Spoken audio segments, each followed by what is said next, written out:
आप सभी छात्रों का ऑनलाइन क्लासेस में एक बार फिर से स्वागत है। जैसा कि आप जानते हैं, हम लोग पिछले क्लासेस में क्लास 12 में chapter 1 the solid state discuss कर दिए थे। कुछ बच्चों के पास अभी तक सॉलिड स्टेट के हम लोग 3 वीडियो बना चुके हैं, फर्स्ट, सेकंड, थर्ड। ये फोर्थ होना चाहिए, लेकिन सेकंड वीडियो कुछ बच्चों के पास नहीं पहुंच पाया है, तो हम प्रयास करते हैं लैपटॉप्स वगैरह से आपको ये फिर से भेजने का। आज जो हम लोग डिस्कस करने जा रहे हैं, हम लोग यूनिट सेल्स के बारे में हम लोग पिछले क्लास में डिस्कस किए थे, टाइप्स ऑफ यूनिट सेल्स, है ना। आज हम लोग बातचीत करने जा रहे हैं उसमें, जिसका नाम है, हेडिंग है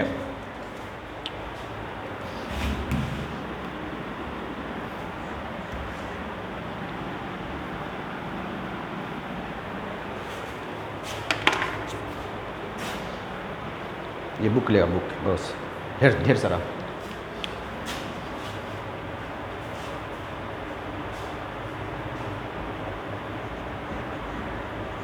calculation of number of atoms in an unit cell.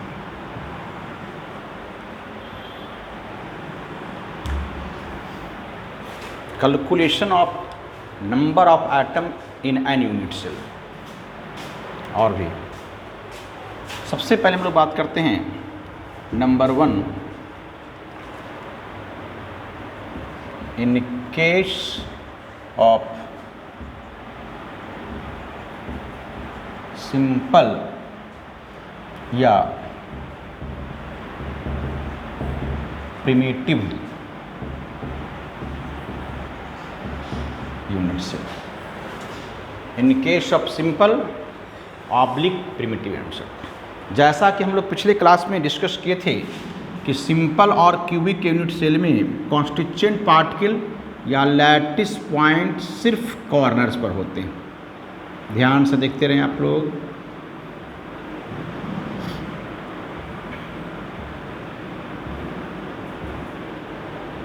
तो ये अगर सिंपल या प्रिमिटिव यूनिट सेल है तो इसमें कॉन्स्टिट्यूएंट पार्टिकल सिर्फ और सिर्फ इसके कॉर्नर्स पर होते हैं, ऐसा। अब हमें ये कैलकुलेट करना है कि किसी यूनिट सेल में ये जो कॉन्स्टिट्यूएंट पार्टिकल है इसका नंबर कितना है। तो सिंपल और प्रिमिटिव यूनिट सेल में इस बात को कैलकुलेट करने के लिए हम लोग एक ध्यान से देखते हैं, यहाँ पे प्रैक्टिकल करते हैं। सपोज करो कि हमारे पास ये देखिए एक यूनिट सेल है, सब लोग देख रहे हैं, और हम कह रहे हैं कि कॉन्स्टिट्यूएंट पार्टिकल कहाँ पे है बाबू, ये देखो ये कॉर्नर पर है।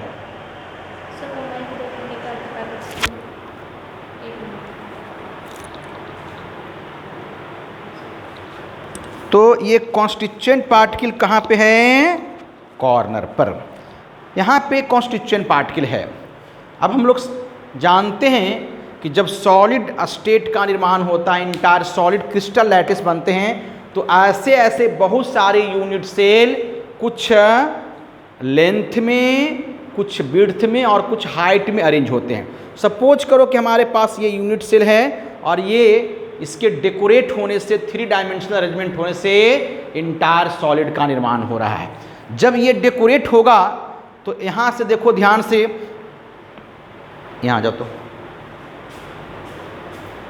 यहाँ से ध्यान से देखिए कि ये यूनिट सेल है और ये यूनिट सेल है। हम लोग कह रहे हैं कॉन्स्टिट्यूएंट पार्टिकल कहाँ पे है, यहाँ पे है। इसको ऐसे अरेंज कर दिए, ये देखिए ऐसे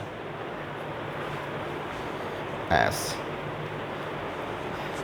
ऐसे पकड़ो, यहाँ पकड़ो, नीचे कस के। तो ये कह रहे थे हम लोग कि कॉन्स्टिट्यूएंट पार्टिकल यहाँ है, ये देखिए यहाँ पर है।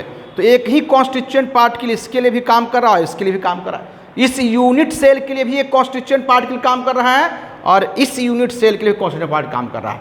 अब उस तरह से ये हुआ लेंथ में। अब ये विड्थ में अगर यहाँ से लगा दें, ऐसा ध्यान से देखिए, तो ये जो यूनिट सेल है इसके लिए भी एक कॉन्स्टिट्यूएंट पार्टिकल का काम कर रहा है।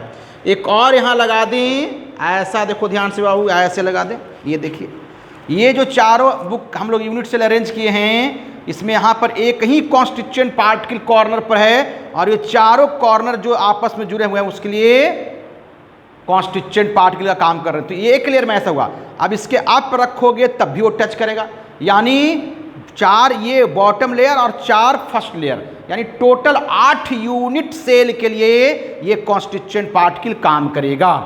यानी हम लोग ऐसा कर सकते हैं कि एक ऐसा कर सकते हैं कि number of atoms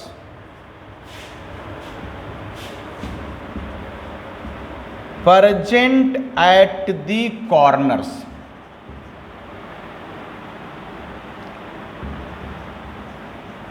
number of atoms present at the corners is common for such 8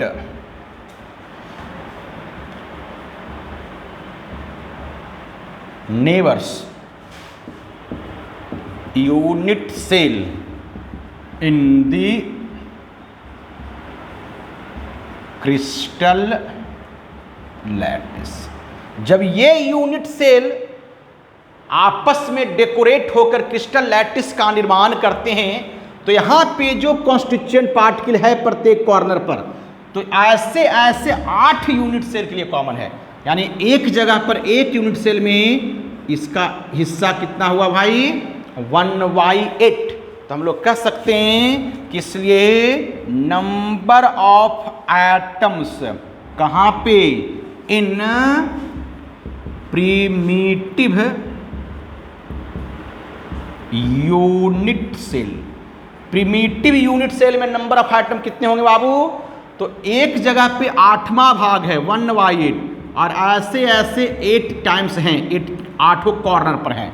तो एक जो यूनिट सेल का एक कॉर्नर पर जो आइटम है वो 1/8 हिस्सा इसका हुआ, क्योंकि ये 8 यूनिट सेल के लिए कॉमन है। अगर ये सपोज कीजिए कि एक रोटी है तो इसको 8 टुकड़ा में बांट देना है, तो कितना हो गया 1/8।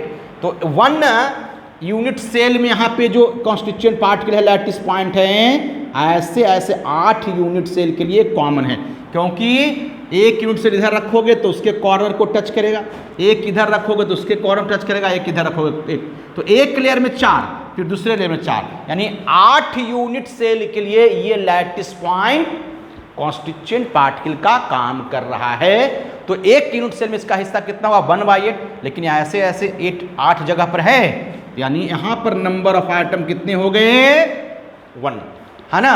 तो एक यूनिट सेल में अगर सिंपल या प्रिमिटिव यूनिट सेल है तो उसमें नंबर ऑफ आइटम कितना हो गया 1, ठीक है। चलिए अब नंबर हम लोग 2 बात करें। नंबर इन केस ऑफ दूसरे टाइप का यूनिट सेल, अब क्या पढ़े थे बाबू, body centred cubic unit cell. Short नाम क्या था इसका, BCC, body centred cubic unit cell, short नाम है BCC। इसका फिगर, कॉर्नर पर तो कॉन्स्टिट्यूएंट पार्टिकल होते ही हैं, कॉर्नर के अलावा एक एक्स्ट्रा कॉन्स्टिट्यूएंट पार्टिकल कहाँ होता है, बॉडी सेंटर में। अब देखो भाई ध्यान से देखिए,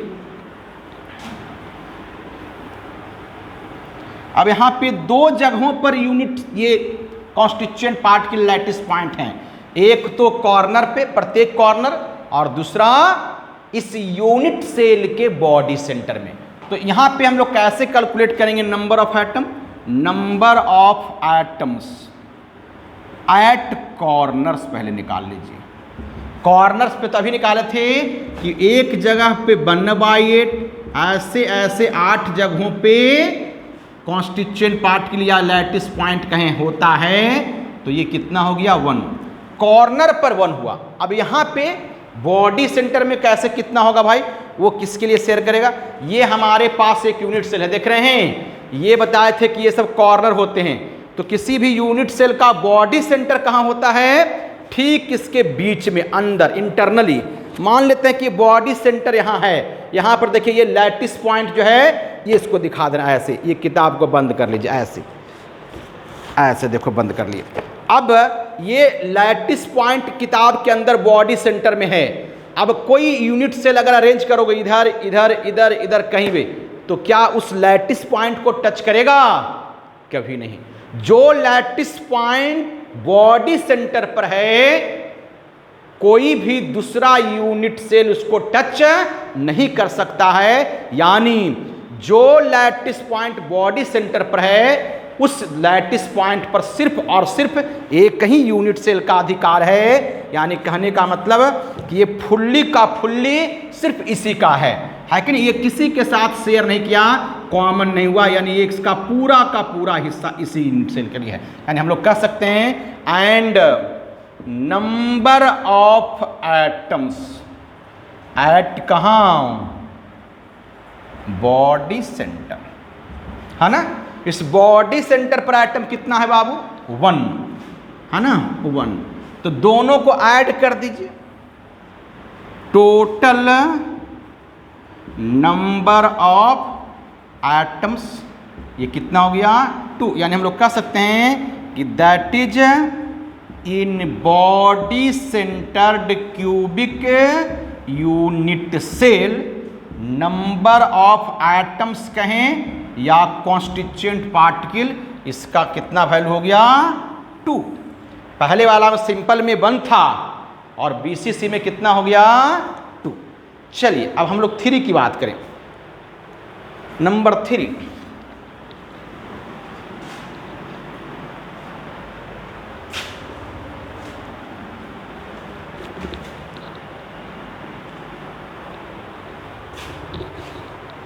नंबर 3 है face centred cubic unit cell.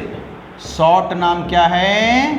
FCC, face centred cubic unit cell. इसका फिगर हम लोग सीखे थे कैसा भाई? इसमें लैटिस पॉइंट कॉर्नर पर तो होते ही हैं, कॉर्नर के अलावा कहाँ होता है भाई? प्रत्येक फेस के सेंटर पर। देखिए एक फेस ये है, इसके बीच में एक लैटिस पॉइंट हो जाएगा यहाँ पे। एक फेस ये है, इसके बीच में लैटिस पॉइंट यहाँ पे हो जाएगा। एक फेस ये है, इसमें बीच में लैटिस पॉइंट देखिए यहाँ पर हो जाएगा। एक फेस ये है, इसमें बीच में लैटिस पॉइंट यहाँ पर होगा। 4 हुआ। एक फेस ये है, एक इसका यहाँ, और एक फेस इसका दबा हुआ है, तो इसको यहाँ दिखा देते हैं। यानी फेस सेंटर में आप पढ़े थे कि कॉर्नर पर तो लैटिस पॉइंट होते ही हैं, कॉर्नर के अलावा प्रत्येक फेस के सेंटर पर जब लैटिस पॉइंट हो, कॉन्स्टिट्यूएंट पार्टिकल हो, तो वैसे यूनिट सेल का नाम क्या है? FCC। अब यहाँ पर हम लोग नंबर ऑफ एटम का कैलकुलेशन करेंगे। तो पहला तो ये तो दो सब में कॉमन है, number of atoms at corner कितना हो गया? 1। अब कहाँ है? एंड नंबर ऑफ एटम्स कहाँ पे? At face centre. Face centre पर कितना है? तो आपको ये ढूंढ के निकालना होगा कि अगर कोई लैटिस पॉइंट फेस के सेंटर पे है और ये यूनिट सेल अरेंज होता है, डेकोरेट होता है, तो वह जो लैटिस पॉइंट फेस पर है वह कितने यूनिट सेल के लिए कॉमन है? ठीक है ना? फिर से इस बात को समझिए। हम कह रहे हैं कि जो लैटिस पॉइंट फेस पे है, जब ये यूनिट सेल डेकोरेट हो जाएंगे, सॉलिड का निर्माण करेंगे, क्रिस्टल लैटिस का निर्माण करेंगे, तो ये जो लैटिस पॉइंट है ऐसे ऐसे कितने यूनिट सेल के लिए कॉमन है, कितने यूनिट सेल के लिए लैटिस पॉइंट का काम करेगा। तो फिर से इस बात को हम लोग एक बुक की सहायता से समझने का प्रयास करते हैं। देखो बाबू, हम कह रहे हैं कि ये हमारे पास यूनिट सेल हैं और लैटिस पॉइंट कहाँ? देखिए फेस, मान लीजिए फेस है, इसके फेस के सेंटर पर हम लैटिस पॉइंट देखिए दिखा दिए। सब लोग दिख रहा है सब लोग को? ये देखिए ब्लैक धब्बा लगा दिए, यहाँ पर लैटिस पॉइंट है। अब जब ये यूनिट सेल अरेंज होता है ना, यहाँ रख दें कोई दिक्कत नहीं, यहाँ कहीं भी रखें, लेकिन सिर्फ कहाँ पर रखेंगे? अगर यहाँ पे रख देंगे ऐसे, तो ये जो लैटिस पॉइंट है इस यूनिट सेल के लिए भी इसके सेंटर पर काम करेगा। यानी अगर कोई लैटिस पॉइंट फेस के सेंटर पे है और अगर ये यूनिट सेल डेकोरेट होकर करके क्रिस्टल लैटिस का निर्माण करता है। तो ये जो लैटिस पॉइंट है ऐसे ऐसे 2 यूनिट सेल के लिए कॉमन होगा। क्लियर हुआ? यानी यहां पर जो लैटिस पॉइंट है इस पर हक सिर्फ इस यूनिट सेल का नहीं है बल्कि इसके पड़ोसी नेबर्स यूनिट सेल का भी है। यानी आधा आधा दोनों का हिस्सा है। यानी एक जगह पर हिस्सा कितना हो गया? 1/2 है ना। तो 1/2 तो है, लेकिन ऐसे ऐसे कितने जगह पर? 6 टाइम। 1 2 3 4 5 6। चूंकि फेस सेंटर की संख्या 6 है तो एक जगह पर हाफ, तो 6 जगह पर हाफ इंटू 6 = 3। अब इन दोनों को ऐड कर दिए तो लिखिए टोटल नंबर ऑफ एटम्स कितना हो गया भाई? 3 + 1 = 4। यानी हम लोग कह सकते हैं कि अर्थात that is number of atoms in FCC face centred cubic unit cell कितना हो गया? 4। इस बात को फाइनल हम लोग लिख सकते हैं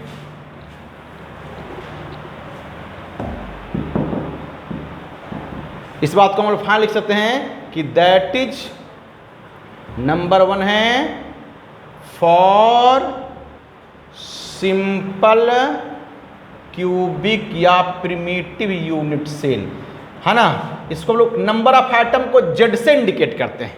नंबर ऑफ एटम को जेड से इंडिकेट, तो जेड = इसका 1 होगा। ठीक है बाबू। नंबर 2 चलो भाई, कहता है फॉर किसके लिए? Body centred cubic unit cell. इसका जेड का मान आप कितना निकाले? 2। और लास्ट 3 वाला में हम लोग निकाले हैं किसका भाई? For FCC। इसका दूसरा नाम है CCP, है ना। CCP, FCC और CCP, इसका जेड का मान कितना होता है? 4 होता है। चलिए इन तीनों बातों को आप बिल्कुल ध्यान से याद रखेंगे, भूलना नहीं चाहिए। ये था calculation of number of atoms in a unit cell, है ना। अब हम लोग को पढ़ते हैं, अब डिस्कस करना है आगे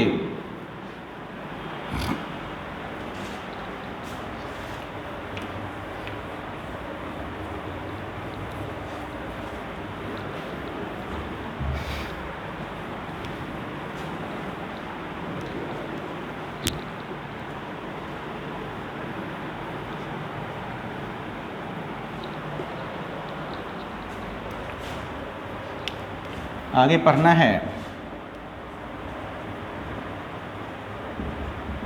कैलकुलेशन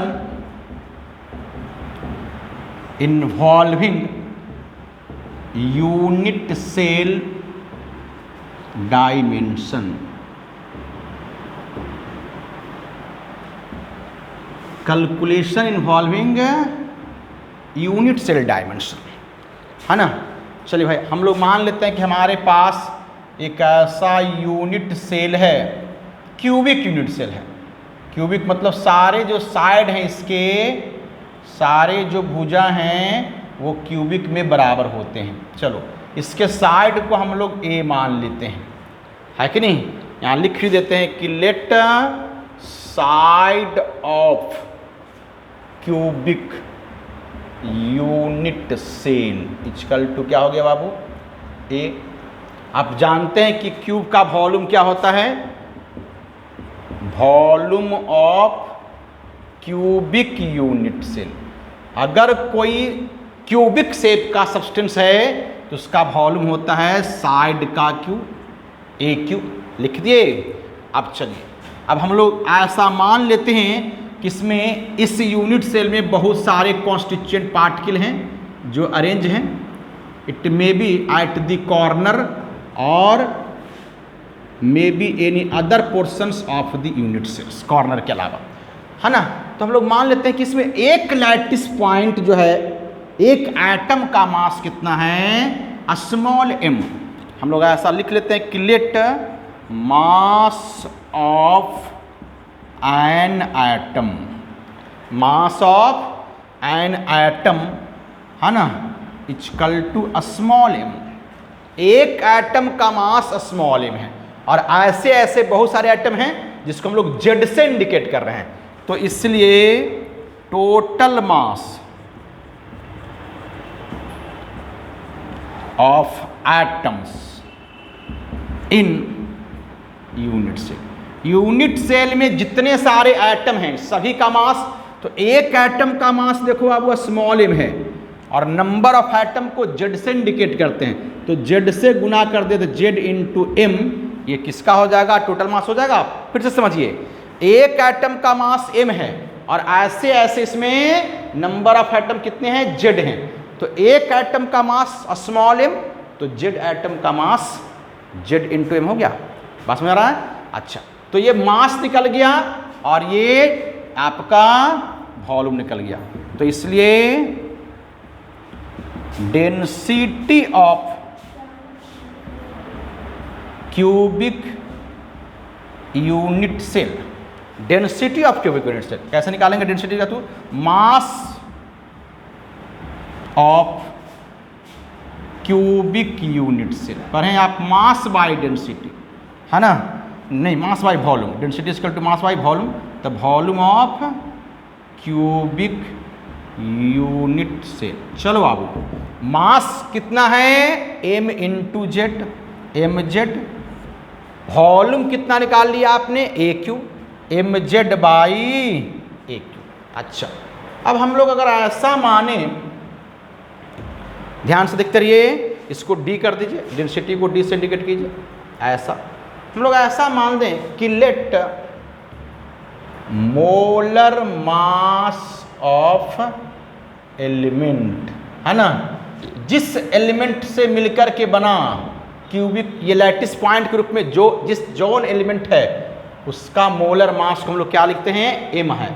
आप जानते हैं कि मोलर मास में नंबर ऑफ एटम्स कितने होते हैं?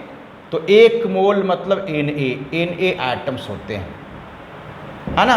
अब आप कह सकते हैं कि since Na atoms of element weight capital M gram, एक मोल एटम का वेट जो होता है मोलर मास होता है कि नहीं? तो इसलिए एक एटम का वेट कितना होगा बाबू? कैपिटल एम बाई Na होगा। और इसी एक एटम का वेट को क्या माने हुआ आप? Small M, mass of an atom, मतलब एक एटम का मास कितना माने हैं? Small M. और यहाँ हम लोग निकाल रहे हैं कि मोलर मास एम है, तो मोलर मास में कितने एटम होते हैं? एक मोल एटम होते हैं, मतलब एन मतलब एवोगाड्रो नंबर के बराबर। तो एवोगाड्रो नंबर के एलिमेंट का वेट कितना है? एम ग्राम। इतने एटम होते हैं किसमें? एम ग्राम में। तो एक एटम किस में होंगे? एम बाई एन होगा। और इसी एक एटम का वेट को हम लोग स्मॉल एम लिख रहे हैं, तो यानी स्मॉल एम इक्वल टू क्या हो गया? Molar mass by Avogadro number निकाल दिए। ये वैल्यू को यहाँ पुट कर दो बाबू। तो इसलिए D equal to small M की जगह कैपिटल एम, जेड को ऊपर रखने दीजिए M Z by A cube N A. ये फाइनल फार्मूला हो गया डेंसिटी निकालने का किसी यूनिट सेल का। और जहाँ एन ए क्या है आप जानते हैं, वो एवोगाड्रो नंबर है। वैल्यू कितना? एन ए का वैल्यू आप पढ़े हैं 6.022 गुना 10⁻23 पार्टिकल्स एटम्स, है ना। और जेड तो जानते हैं, जेड क्या है? जेड है number of atoms in an unit cell. किसी यूनिट सेल में कितने एटम हैं उसको इंडिकेट करता है। तो इस फार्मूला के द्वारा हम लोग किसी क्रिस्टल लैटिस का डेंसिटी निकाल सकते हैं। फार्मूला याद रखेंगे, D equal to M Z by A cube N A. M क्या है? Molar mass of element. Z क्या है? Number of atoms in an unit cell. A क्या है भाई? इस क्यूबिक यूनिट सेल का साइड है जिसको हम एज कहते हैं, एज। और एन ए क्या है? एवोगाड्रो नंबर, जिसका वैल्यू 6.022 इंटू 10⁻23 एटम्स है। तो इस फार्मूला के द्वारा हम लोग किसी क्रिस्टल लैटिस की डेंसिटी निकाल सकते हैं। जेड पर अभी हम लोग फोकस किए थे, अगर सिंपल क्यूबिक यूनिट सेल है तो जेड का मान 1, अगर बॉडी सेंटर्ड बीसीसी है तो जेड का मान 2, अगर एफसीसी है तो जेड का मान 4।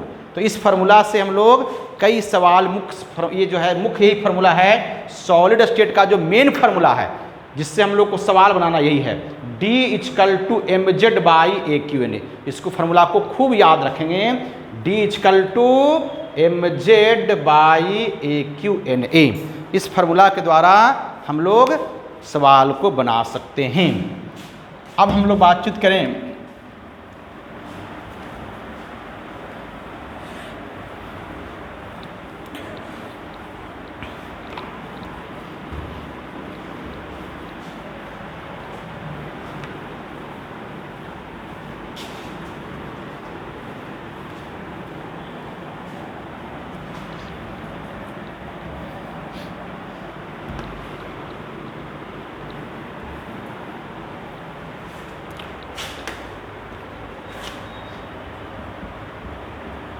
Close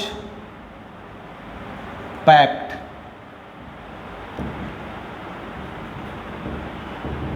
structure. Close packed structure हम लोग जानते हैं कि सॉलिड में उसके कॉन्स्टिट्यूएंट पार्टिकल क्लोजली पैक्ड होते हैं। अब किस प्रकार के कॉन्स्टिट्यूएंट पार्टिकल का अरेंजमेंट है, उस बेसिस पे क्लोज पैक्ड स्ट्रक्चर को 3 क्लास में बांटा गया। पहला है 1 डायमेंशनल क्लोज पैकिंग, या इसको कह सकते हैं क्लोज पैकिंग इन 1 डायमेंशन। 1 डायमेंशनल क्लोज पैकिंग या कहें क्लोज पैकिंग इन 1 डायमेंशन। इसका मतलब ये हुआ कि वैसा अरेंजमेंट जिसमें कॉन्स्टिट्यूएंट पार्टिकल एक सिंगल रॉ में अरेंज होते हैं। जब when constituent particles are arranged in a single row, then such type of arrangement is called close packing in 1 dimension। कहता है वेन लैटिस पॉइंट या लैटिस स्फेयर, अब कह दिए ज़्यादा अच्छा वर्ड है, when lattice spheres are arranged in a single row, arranged in a single row, then such arrangement is called close packing in 1 dimension। अगर कॉन्स्टिट्यूएंट पार्टिकल या कहें लैटिस स्फीयर एक सिंगल रॉ में अरेंज हो तो वैसे arrangement को कहते हैं 1 डायमेंशनल क्लोज पैकिंग। अब जरा ध्यान से देखिए, ये किनारे वाले स्फीयर को छोड़ दीजिए, ये चारों स्फीयर जो है क्लोज पैक्ड स्फीयर है, ये क्लोजली पैक्ड नहीं है। इधर स्फीयर है तो इधर स्फीयर नहीं है, इसलिए ये स्फीयर क्लोजली पैक्ड नहीं है। उसी तरह से यह स्फीयर क्लोजली पैक्ड नहीं है, इधर स्फीयर है इधर खाली है, इधर में ये इसका ये स्फीयर नहीं है। अगर स्फीयर इधर रहता तो यह भी क्लोजली पैक होता। तो बाकी इन दोनों को टर्मिनल स्फीयर्स को छोड़ दें तो बीच के जो स्फीयर्स हैं वह क्लोजली पैक्ड हैं। अब हमको ये देखना है कि कोई एक क्लोजली पैक्ड स्फीयर अन्य कितने स्फीयर से घिरे हुए हैं, अन्य कितने स्फीयर के टच में हैं। जैसे सपोज करो कि हम इस स्फीयर की बात करें, ध्यान से देखते रहिए, यह स्फीयर अन्य कितने स्फीयर के टच में है भाई, देखो ध्यान से, ये स्फीयर इसके टच में है और ये स्फीयर इसके भी टच में है, इन दोनों के टच में है ये स्फीयर। यानी हम लोग कह सकते हैं कि इन 1 dimensional close packing, in 1 dimensional closed packing, each closed packed sphere, each closed packed sphere is surrounded by or in contact with, are surrounded by or in contact with two others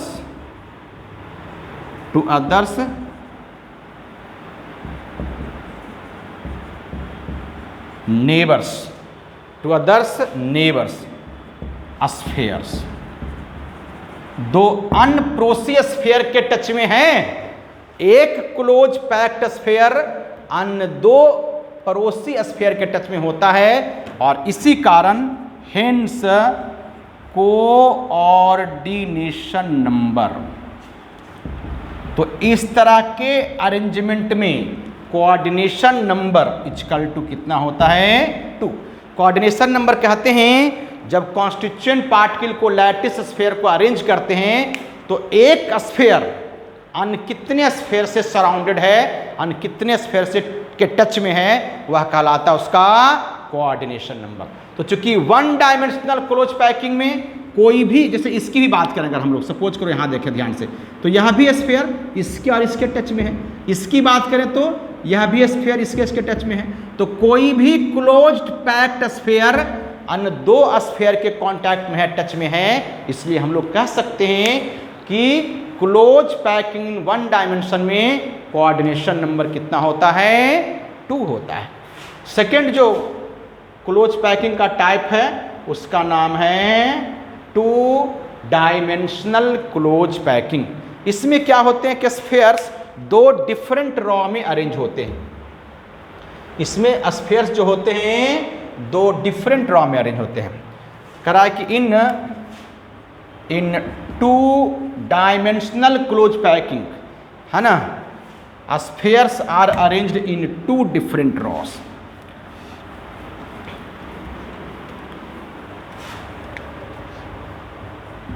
in 2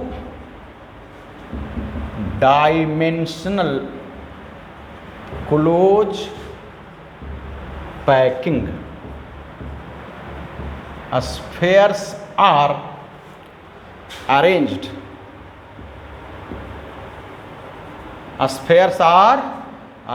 in 2 different rows, 2 different raw में होते हैं, है ना। अब इसका भी तो अलग अलग टाइप हो सकता है। एक इसका होता है 2 डायमेंशनल क्लोज पैकिंग, 2 प्रकार के होते हैं। एक को कहते हैं हम लोग स्क्वायर क्लोज पैकिंग, और नंबर 2 होता है, नंबर 20 का hexagonal close packing. Square close packing और हेक्सागोनल। अब ध्यान से देखो बाबू, जैसे हमारे पास ये स्फीयर्स हैं,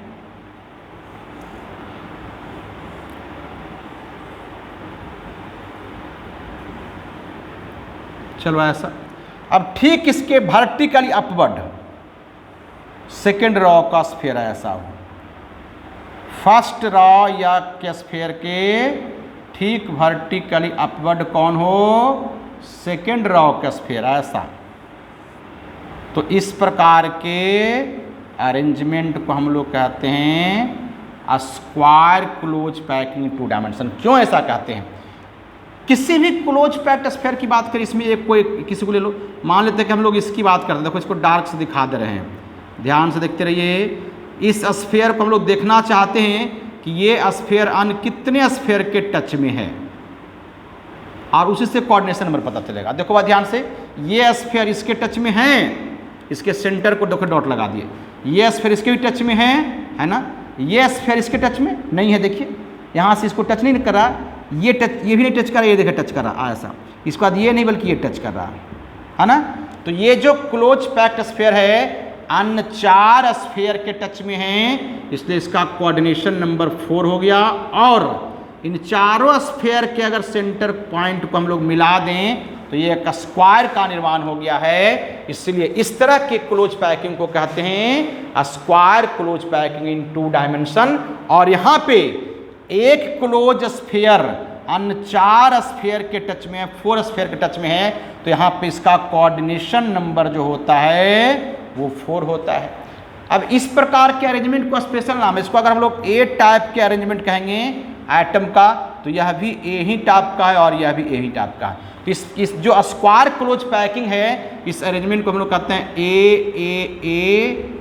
types arrangement, A types arrangement. एक बार ध्यान से देखिए,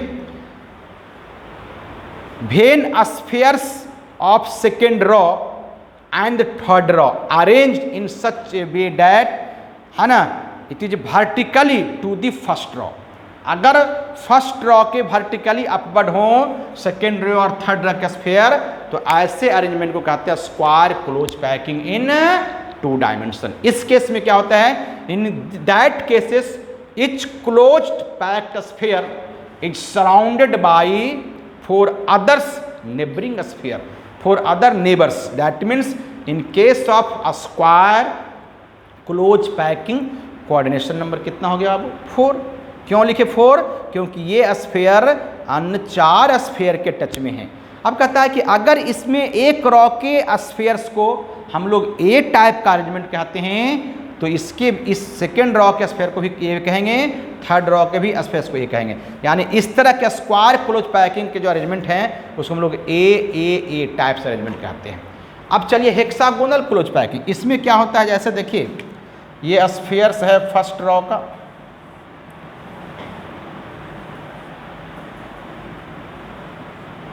चलिए अब सेकेंड रॉ जो है इसके वर्टिकल अपवर्ड नहीं, बल्कि इन दोनों के बीच में ये जो डिप्रेशन है ना, गड्ढा है, वॉइड इसको कहते हैं, इसके ऊपर एक स्फीयर आ जाए, ऐसा देख रहे हो ध्यान से। चलिए यहां पर इसके ऊपर आ जाए, इसके डिप्रेशन के बीच में आ जाए, ऐसा, इस तरह का अरेंजमेंट। 2 स्फीयर के बीच में जो गड्ढा वाला भाग है, अगर वहां पे अगला स्फीयर से आ जाए, अगले रॉ का सेकेंड, देखिए थर्ड में दिखा रहे हैं कैसे, सेकेंड और के बीच में जो 2 स्फीयर के बीच में जो गैपिंग है, उस गैपिंग के बीच में स्फीयर आ जा रहा है, देखिए ऐसा, है ना। अब इसमें देखिए किसी भी क्लोज पैक्ड स्फीयर की बात करें, मान लेते हैं इसकी हम लोग बात करें, तो ये स्फीयर अन्य कितने स्फीयर के टच में है, जरा ध्यान से देखो तो आप, ये इसके अराउंड ये सभी के टच में है। इन सभी को मिला दो, सभी स्फीयर के सेंटर को मिला दिए, क्या बन गया, हेक्सागोनल। इसीलिए इन case of hexagonal close packing, each closed packed sphere is surrounded by 6 other neighboring sphere, 6 अन्य स्फीयर के कांटेक्ट में होते हैं, और इसलिए इसका कोऑर्डिनेशन नंबर क्या होता है, ध्यान दीजिए, स्क्वायर क्लोज पैकिंग में कोऑर्डिनेशन नंबर 4 है, लेकिन हेक्सागोनल क्लोज पैकिंग में कोऑर्डिनेशन नंबर 6 है। क्यों? क्योंकि स्क्वायर क्लोज पैकिंग में ये जो क्लोज पैक्ड स्फीयर है अन्य 4 स्फीयर से घिरे हुए हैं, जबकि हेक्सागोनल क्लोज पैकिंग में एक क्लोज पैक्ड स्फीयर अन्य 6 स्फीयर से घिरे हुए हैं। तो यहाँ पे कोऑर्डिनेशन नंबर 6 और यहाँ पे कोऑर्डिनेशन नंबर 4 है। अब अगर फर्स्ट रॉ के लैटिस स्फीयर को आप ए से रिप्रेजेंट करते हो, तो सेकेंड वाला ए नहीं है, देखो बाबू ये बी टाइप का हो जाएगा, लेकिन ये इसके ठीक ऊपर ये भी ए है। यानी इस तरह के अरेंजमेंट को हम लोग क्या कहते हैं, ये है A B types arrangement, A B types arrangement. तो सबसे इंपॉर्टेंट बात इसमें ध्यान ये दीजिए कि इसका कोऑर्डिनेशन नंबर 6 है और इसका कोऑर्डिनेशन नंबर 4 है।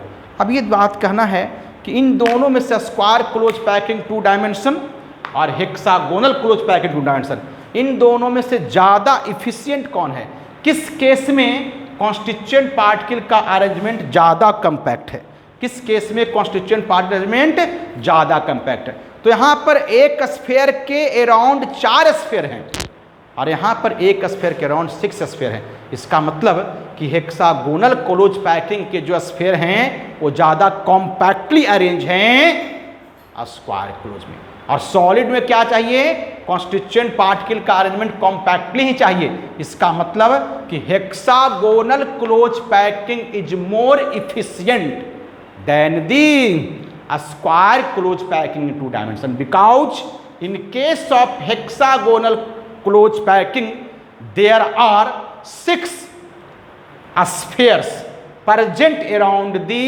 each closed packed sphere, but in case of a square closed packing there are 4 spheres present around the each closed packed sphere. That means in case of hexagonal closed packing coordination number is 6, but in case of a square closed packing coordination number is 4. इसका मतलब कि यहाँ पे जो arrangement है वो loose arrangement है, ज़्यादा टाइट नहीं है, कॉम्पैक्ट ज़्यादा नहीं है, लेकिन यहाँ पर अरेंजमेंट कॉम्पैक्ट है, इसकी डेंसिटी ज़्यादा है, 6 मॉलिक्यूल से 6 एटम से स्फीयर से घिरे हैं, इसलिए ज़्यादा कॉम्पैक्ट अरेंजमेंट है। इसी कारण हम लोग कह सकते हैं कि hexagonal close packing is more efficient than the square close packing. तो आज की बात हम लोग इतना ही करेंगे। नेक्स्ट क्लासेस में 2 डायमेंशन तक हम लोग पढ़ चुके हैं। नेक्स्ट क्लासेस में हम लोग पढ़ेंगे 3 डायमेंशनल क्लोज पैकिंग, और तब हम लोग डिफरेंट टाइप के क्रिस्टल लैटिस जिसका CCP, FCC, HCP, BCC इन सबों के बारे में पढ़ेंगे, और तब उसके बाद पढ़ेंगे उसका पैकिंग एफिशिएंसी। एक बार फिर से सभी छात्रों को मेरे तरफ से धन्यवाद। आप मन लगा करके खूब पढ़ें, हम आपके साथ हमेशा हैं।